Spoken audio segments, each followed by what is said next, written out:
સમાચારમાં આગળ વધીએ। અમદાવાદ શહેરમાં વધતી ગુનાખોરીને ડામવા અને ગુનેગારોમાં ધાક બેસાડવા અંતે મોડે જાગેલી અમદાવાદ શહેર પોલીસ હવે કડક પગલાં લેવાની શરૂઆત કરી છે।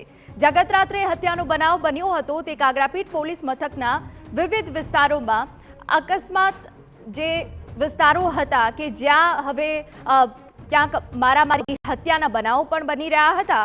અમદાવાદ ક્રાઇમ બ્રાન્ચ અને ઝોન 6 વિસ્તારના પોલીસ અધિકારી અને કર્મચારી દ્વારા કોમ્બિંગ હાથ ધરવામાં આવ્યું। સાથે સાથે અસામાજિક તત્વો તથા હિસ્ટ્રી શીટરોને ચેક કરવામાં આવ્યા હતા। આપને વિગતો પણ આપી દઈએ કે જે વિસ્તારોમાં હત્યા અને મારામારી જેવા બનાવ બન્યા ગઈકાલે 2 પીઆઈને સસ્પેન્ડ કરવામાં આવ્યા હતા। એ પીઆઈની બેદરકારી જણાઈ હતી।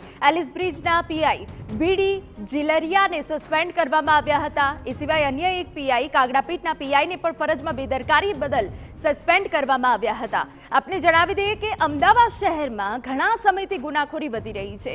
યુનુસ અમારા સંવાદદાતા જોડાઈ ગયા છે। યુનુસ, જે રીતે શહેર પોલીસે હવે કડક પગલાં ભરવાની શરૂઆત કરી દીધી છે, શહેર પોલીસ કઈ રીતે હવે સતર્ક બની છે? અમદાવાદ શહેરમાં ગુનાખોરી વધી છે તેને લઈને છેલ્લા કેટલાક સમયથી અમદાવાદ શહેરના જુદા જુદા વિસ્તારોમાંથી જાહેર મારામારી, હત્યા જેવા ગંભીર બનાવો અને તેના જે વિડીયો સામે આવી રહ્યા હતા તેના કારણે કાયદો વ્યવસ્થાની પરિસ્થિતિ સામે ગંભીર પ્રશ્નો ઉભા થયા હતા।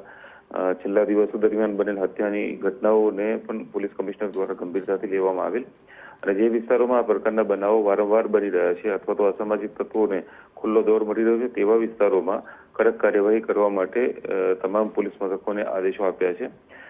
જે સરે 2 દિવસ પૂર્વે મર્ડર થયું હતું તે વિસ્તાર તથા તેના આસપાસના વિસ્તારોમાં ગઈકાલે રાત્રે ક્રાઇમ બ્રાન્ચ અને ઝોન 6 જે ડીસીપી ઝોન 6 છે તેઓના તાબામાં આવતા પોલીસ મથકના સ્ટાફ દ્વારા કાગડાપીઠના અલગ અલગ વિસ્તારોની અંદર કોમ્બિંગ હાથ ધરવામાં આવ્યું હતું। જે અસામાજિક તત્વો છે, નોટરિયસ છે તેવા લોકોની પૂછપરછ કરવામાં આવી હતી। સાથે જ વાહન ચેકિંગ પણ કરવામાં આવ્યું હતું જેથી ગુનેગારોમાં એક ખોફ બેસે અને ભવિષ્યમાં આ પ્રકારની વારંવાર જે ઘટનાઓ બની રહી છે તે ન બને।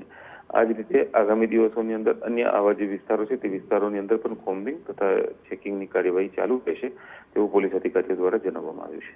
બિલકુલ આભાર યુનુસ। તો જે રીતે આગામી સમયમાં ભવિષ્યમાં ગુનાખોરીનું ગ્રાફ ઊંચો ન જાય તે માટે હવે ગુનાખોરી જે વધી રહી છે તેને લઈને ખાખી એક્શનમાં આવી છે, કોમ્બિંગ હાથ ધરાયું છે, પોલીસ ચેકિંગ વધારવામાં આવ્યું છે।